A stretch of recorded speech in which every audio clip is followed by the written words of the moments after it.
Alyssa McCarthy. I'm going to be performing the Enema checkoff today, so I'm going to scan the room.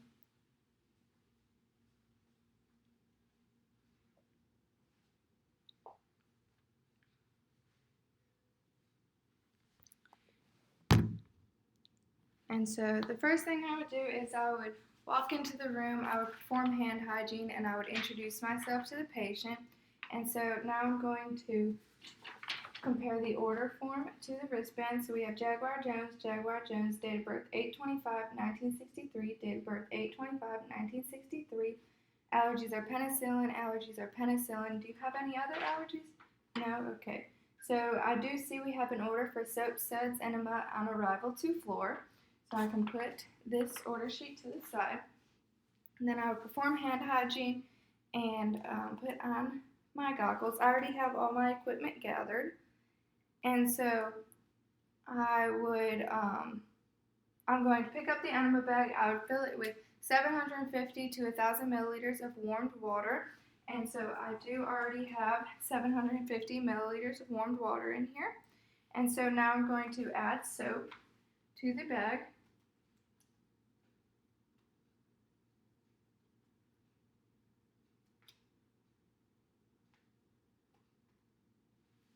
I would add soap. And then I would gently agitate the bag. And then now I want to prime the tubing. To prime the tubing, I'm going to remove this cap. And then I would temporarily unclamp and then clamp it back until there's water through. So now that it is primed, I would place it, I replace the clamp, and I would place this on an IV pole. I do not have an IV pole, so I'm going to put it on my side table, but you never want to place the enema bag on the patient's bed. So I'm going to place it here.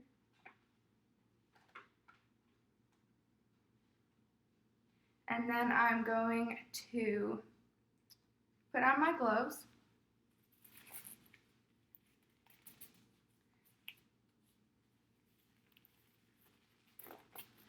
Then I would raise the bed to a working height. I would lower the side rail, and I would place the patient in a left lateral Sims position.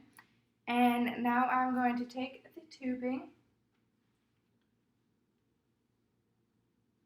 Oh no, first I'm going to, before I take the tubing, I'm going to place my waterproof pad out.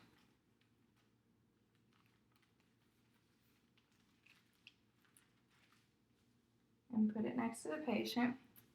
And now I'm going to take the tubing and I would lubricate 3 to 4 inches. And then I'm going to touch the patient and instruct them to take slow, deep breaths. And I'm going to put my non-dominant hand on their hip. And then I'm going to instruct them to take slow, deep breath. Then I would spread their buttocks with my hand. And then I'm going to insert the tube into the rectum 3 to 4 inches. And then if the patient did have hemorrhoids, I would instruct him to bear down to facilitate the insertion process. And so you want to continuously hold the tubing into the rectum. And then I'm going to pick up the enema bag. And you want to hold the enema bag 12 to 18 inches, and you want the bedpan nearby, which I have on my side table here. And then if the patient did have cramping, I would lower the solution, so I would unclip the tubing, and then I'm going to hold 12 to 18 inches, and if he did have cramping or was uncomfortable, I would lower it. And once the bag is empty, I would clamp the tubing back, and then I would withdraw from the patient. And so I'm going to withdraw. And then I'm going to take this.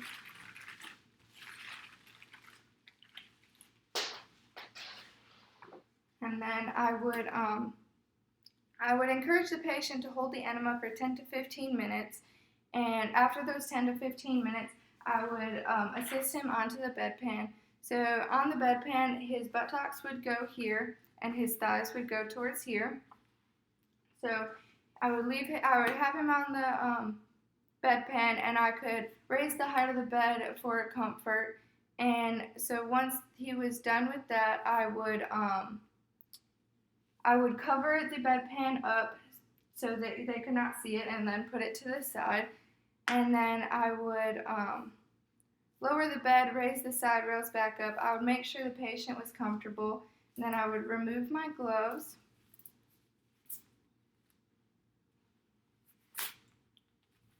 And I would perform hand hygiene. And then I would document the amount, the amount and the type of the enema. So 750 milliliters of soap sud enema.